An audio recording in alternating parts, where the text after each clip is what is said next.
नमस्कार, मैं हूं पवन और आप देख रहे हैं सत्यहिंदी.com। सत्य हिंदी का ऐप भी है जिसका लिंक डिस्क्रिप्शन में है। अब नजर डाल लेते हैं अब तक की तमाम बड़ी खबरों पर। राज्यसभा में 12 सांसदों के निलंबन के मुद्दे पर कांग्रेस समेत तमाम विपक्षी दलों ने हमलावर रुख अपना लिया है। कांग्रेस और विपक्षी दल सांसदों के निलंबन को रद्द करने की मांग कर रहे हैं, जबकि सरकार ने माफी मांगने की बात कही है। कांग्रेस के पूर्व अध्यक्ष राहुल गांधी ने ट्वीट कर कहा है कि किस बात की माफी, संसद में जनता की बात उठाने की? बिल्कुल नहीं। कांग्रेस के महासचिव केसी वेणुगोपाल ने कहा है कि कांग्रेस ने पूरे दिन के लिए लोकसभा सत्र का बहिष्कार कर दिया है। राज्यसभा में कांग्रेस सांसद मल्लिकार्जुन खड़गे ने कहा कि सांसदों का निलंबन बिल्कुल गलत फैसला है और इसे वापस लिया जाना चाहिए। उन्होंने कहा कि माफी मांगने का सवाल ही नहीं है, लेकिन वेंकैया नायडू ने खड़गे की अपील को ठुकरा दिया और कहा कि सांसदों ने अपने व्यवहार को लेकर खेद नहीं जताया है, इसलिए वे उनकी अपील पर विचार नहीं करेंगे। राज्यसभा से 12 सांसदों के निलंबन के खिलाफ विपक्षी दलों के सांसदों ने मंगलवार को संसद परिसर में महात्मा गांधी की प्रतिमा के सामने प्रदर्शन किया। इस मुद्दे को लेकर लोकसभा और राज्यसभा में भी जोरदार हंगामा हुआ है। लोकसभा को स्थगित करना पड़ा है, जबकि राज्यसभा से कुछ विपक्षी दलों ने वॉकआउट कर दिया। टीएमसी ने वॉकआउट नहीं किया। वॉकआउट करने वाले दलों में कांग्रेस के अलावा एनसीपी, आम आदमी party, DMK, Samajwadi party, RJD, वाम दलों के सांसद शामिल रहे। इस दौरान सांसदों ने लोकतंत्र में हिटलरशाही नहीं चलेगी और लोकतंत्र की हत्या मत करो जैसे कई नारे लगाए। दिल्ली के मुख्यमंत्री अरविंद केजरीवाल ने तुरंत विदेशी उड़ानों को बंद करने का आग्रह किया है। केजरीवाल ने कहा है कि कई देशों ने ओमिक्रॉन वेरिएंट से प्रभावित देशों से आने वाली उड़ानों को बंद कर दिया है। हम देरी क्यों कर रहे हैं? पहली वेव में भी हमने विदेशी उड़ानें रोकने में देरी कर दी थी। उन्होंने कहा है कि अधिकतर विदेशी उड़ानें दिल्ली में आती हैं। दिल्ली सबसे ज़्यादा प्रभावित होती है, इसलिए प्रधानमंत्री साहब कृपया उड़ानें तुरंत बंद करें। केजरीवाल का ये ट्वीट उस ओमिक्रॉन वेरिएंट के डर के बीच आया है जिसे शुरुआती जांच पड़ताल के बाद बेहद खतरनाक माना जा रहा है। ये वेरिएंट कम से कम 13 देशों में मिल चुका है। विश्व स्वास्थ्य संगठन यानी WHO ने एक दिन पहले ही यानी सोमवार को एक सख्त चेतावनी में कहा है कि नया वेरिएंट बहुत ज़्यादा खतरनाक है और जहां कहीं भी संक्रमण बढ़ेगा वहां इसके गंभीर परिणाम हो सकते हैं। उत्तराखंड के मुख्यमंत्री पुष्कर सिंह धामी ने मंगलवार को चारधाम देवस्थानम बोर्ड पर त्रिवेंद्र सरकार का फैसला पलट दिया है। धामी ने देवस्थानम बोर्ड को भंग करने का ऐलान किया है।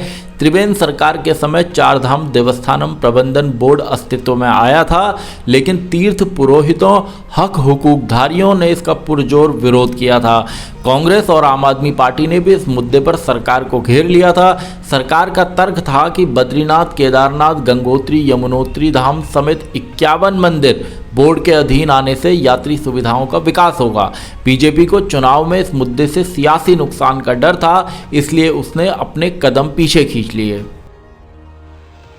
पंजाब के पूर्व मुख्यमंत्री अमरिंदर सिंह की पत्नी और पटियाला सीट से सांसद परनीत कौर ने कांग्रेस को अलविदा कहने के साफ संकेत दे दिए हैं। उन्होंने ट्विटर पर अपनी प्रोफाइल तस्वीर में कैप्टन फॉर 2022 की फोटो लगा ली है।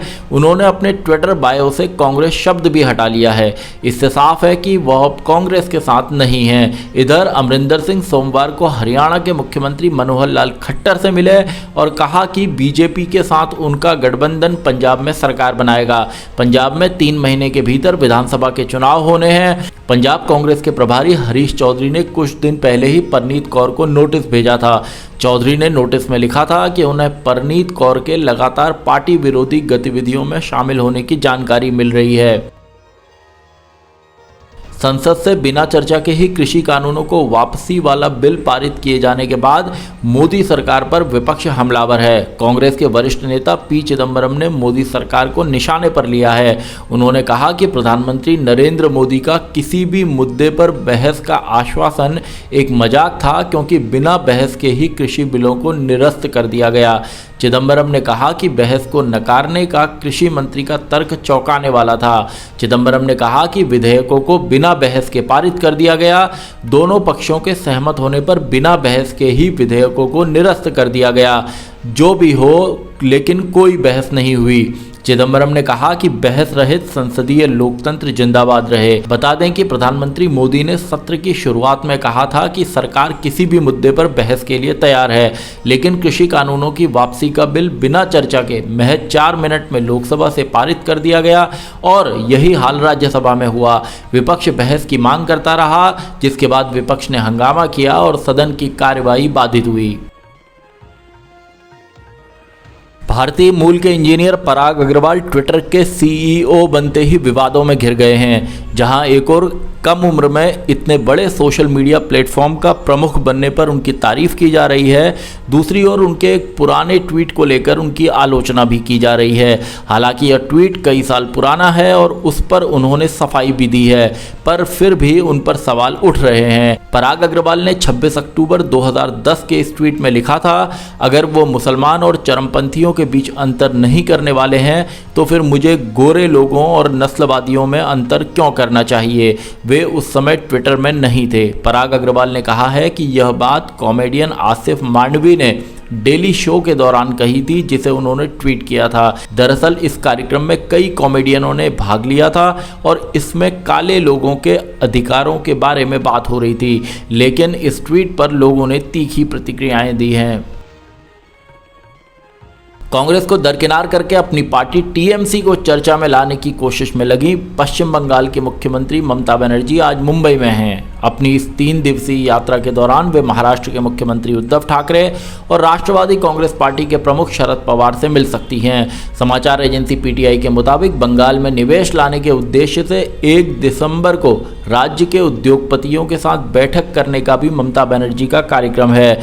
बता दें कि ममता बनर्जी लगातार कांग्रेस के नेताओं को तोड़ रही हैं। इस बीच कांग्रेस ने शीतकालीन सत्र से पहले विपक्षी एकता को लेकर जो बैठक बुलाई थी, टीएमसी ने उसमें भी भाग नहीं लिया और सदन में कांग्रेस से अलग अपना विरोध दर्ज कराया।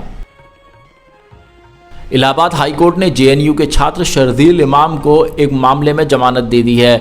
जस्टिस सौमित्र दयाल सिंह ने इमाम को शनिवार को जमानत दे दी थी, जिन पर उत्तर प्रदेश के अलीगढ़ जिले के सिविल लाइंस पुलिस स्टेशन में आईपीसी की धारा 124A, 153A, 153B और 505(2) के तहत मामला दर्ज किया गया था। जस्टिस दया ने कहा कि पक्षकारों के वकील को सुनने और रिकॉर्ड का अवलोकन करने के बाद ये पता चलता है कि निर्विवाद आधार पर न तो शर्जील इमाम ने किसी को हथियार रखने के लिए कहा और न ही इसके परिणाम स्वरूप कोई हिंसा भड़काई गई। दक्षिण अफ्रीका में पाए गए कोरोना के नए वेरिएंट से दुनिया भर में हलचल है। भारत में भी इसको लेकर अलर्ट है। इस बीच भारत में दक्षिण अफ्रीका से 2 शख्स आए हैं जो कोरोना संक्रमित पाए गए हैं। इनमें से एक बेंगलुरु पहुंचा है। कर्नाटक के स्वास्थ्य मंत्री डॉक्टर के सुधाकर ने कहा है कि दक्षिण अफ्रीका से बेंगलुरु आने वाले एक यात्री में कोविड-19 के डेल्टा वेरिएंट से अलग लक्षण पाए गए हैं। उन्होंने कहा कि टेस्ट के सैंपल को जीनोम सीक्वेंसिंग के लिए भेजा गया है। दक्षिण अफ्रीका से हाल में बेंगलुरु आए 2 लोग कोविड पॉजिटिव पाए गए थे। इनमें से एक शख्स डेल्टा स्ट्रेन से संक्रमित पाया गया है, जबकि दूसरे व्यक्ति का संक्रमण डेल्टा वेरिएंट से अलग लग रहा है। बृहन्मुंबई नगर निगम के अतिरिक्त नगर आयुक्त सुरेश काकानी ने पीटीआई को बताया कि हवाई अड्डा प्राधिकरण ने सूचित किया है कि पिछले एक पखवाड़े में करीब 1000 यात्री अफ्रीकी देशों से मुंबई पहुंचे थे, लेकिन उसने अब तक केवल 466 ऐसे यात्रियों की सूची सौंपी है। काकानी ने कहा कि 466 यात्रियों में से 100 मुंबई से हैं। हमने पहले ही उनके स्वैब सैंपल्स एकत्र कर लिए हैं। कल या परसों तक उनकी रिपोर्ट आने की उम्मीद है। तब ये स्पष्ट होगा कि वे कोरोना संक्रमित हैं या नेगेटिव। बता दें कि अफ्रीका में पाए गए कोरोना के नए वेरिएंट को लेकर विश्व स्वास्थ्य संगठन ने चिंता जाहिर की है। भारत में पिछले दिन कोरोना संक्रमण के 6,990 नए मामले दर्ज किए गए हैं और 190 लोगों की इस दौरान मौत हुई है। इसके अलावा 10,116 लोग ठीक भी हुए हैं। फिलहाल देश में सक्रिय मामलों की संख्या 1,543 है। अब तक की खबरों में इतना ही। बाकी खबरों के लिए बने रहिए सत्य हिंदी के साथ। सत्य हिंदी का ऐप डाउनलोड करें गूगल प्ले स्टोर पर।